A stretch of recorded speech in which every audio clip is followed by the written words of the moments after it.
Am I Christ's Disciple? Part 4. Hi, welcome to today's little lesson. Thank you once again for joining me. This is a look at what Jesus said one must do to be his disciple. This is part 4. And if you missed the first 3, I really would strongly encourage you to stop this video and search for the first 4 and watch all the first 3 before we go here, because we're really breaking into the middle here. You're going to not get the full impact of the word that we're looking at, okay? So am I Christ's disciple? Well, Jesus is helping us to know whether we're his disciple because he's laid out 3 requirements to be his disciple. And we found them in Luke chapter 14, verses 25 through 35, 11 verses there altogether. And the 3 that Jesus enumerated were, and I'm now paraphrasing them, with the softest possible interpretation. So there could be no softer interpretation of what Jesus said that I can think of anyways. And so therefore, there could be a less soft interpretation that would be even more demanding and stringent than what I'm giving you. But here I'm paraphrasing these metaphorical expressions like hate your mother and father and carry your cross and give up all your possessions. I'm paraphrasing them to say we're not Christ's disciple unless we love him supremely, more than any other person we love on this planet, and as Christ said, even our own selves, even our own lives. And we're not his disciple unless we're willing to be inconvenienced and suffer for his sake and be burdened in some shape or form on his behalf. All right, we set aside our agenda to take his agenda. Jesus said, come to me, all you who are weary and heavy laden, and I will give you rest for your souls. Take my yoke upon you. So the picture that Jesus paints of what is required of us to come to him is the picture of taking a yoke upon us. Well, everyone knew what he was talking about back in his day, because in an agrarian society, people had oxen, and you put a yoke on that ox or those oxen, and you tie that yoke to a plow. And so taking the yoke is symbolic of submitting to the master. I'm here to work for you. I'm here to do your bidding. And so I'll put your yoke willingly on my neck so that you can direct me to go to work for you. And that's what Jesus said we need to do. Come to me, all you who are weary and heavy laden, I will give you rest for your souls. Take my yoke upon you, for my yoke is easy and my burden is light. So I'm not going to kill you, but I do want control. My relationship with you is master and Lord and King and boss, right? Right. Jesus is Lord. He's God. The only way to have a relationship with God is to submit to him. And to think that you could possibly have a relationship with God apart from submitting him is absolutely preposterous. People say, oh, I love Jesus. He's my friend. Oh, is he your friend? Well, how did Jesus say it? Well, you are my friends if you do what I command you. So Jesus is not offering any other relationships here.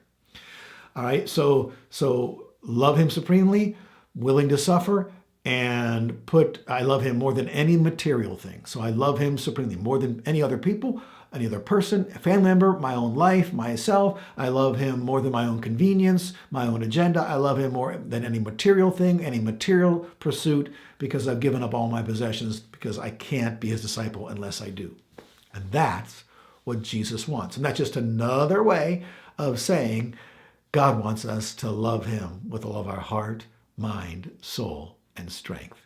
And it's expressed not by just warm, fuzzy feelings about God, but by obedience to his commandments, of which the second foremost one is love your neighbor as yourself.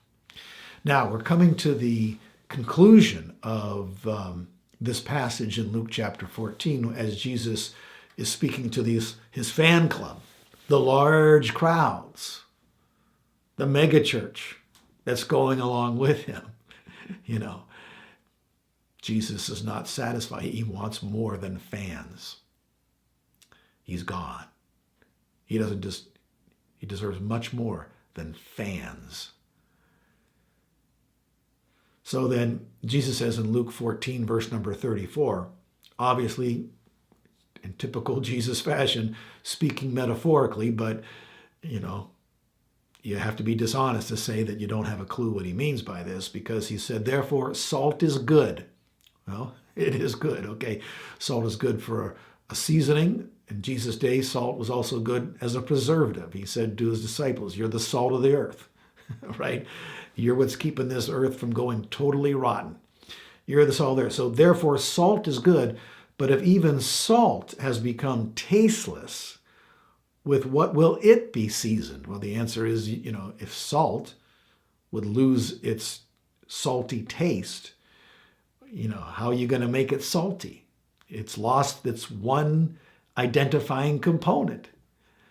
And again, there's various explanations as to what Jesus was talking about here, that back in their day, the salt wasn't entirely pure salt, and if what people used as salt, which was a combination of salt and something else, if the salt was washed out of that something else, and so it loses its saltiness, he said it's useless either for the soil or the manure pile. It is thrown out.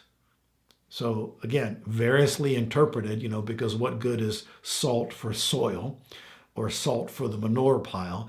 Well, it could add to the, in some senses, a fertilizer. But if the salt has lost its saltiness, then it's actually not even good for the manure pile.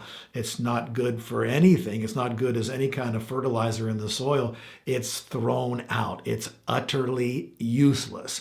And in the context of what Jesus just said to the large crowds who were following him, about what's required by Jesus to be his disciple, the only possible honest way to interpret what he says in these couple verses is this: if you're not his disciple, or if you're his disciple and you lose your commitment to him that true disciples have, you're completely useless, good for nothing to him. Whew. Now, if that message was preached in every church in the world and people heeded it, it could make a big difference, couldn't it? Because we have so many people who are in the realm of Christendom who, can't really make a claim to being a disciple of Christ by Christ's standards, and therefore they're useless to him. And in our next little lesson, we'll try to address the whole idea of, are there two categories of Christians, the believers and the disciples? That is, can you be a heaven-bound believer but not be a disciple of Christ? Great question. To be continued in our next little lesson. See you then.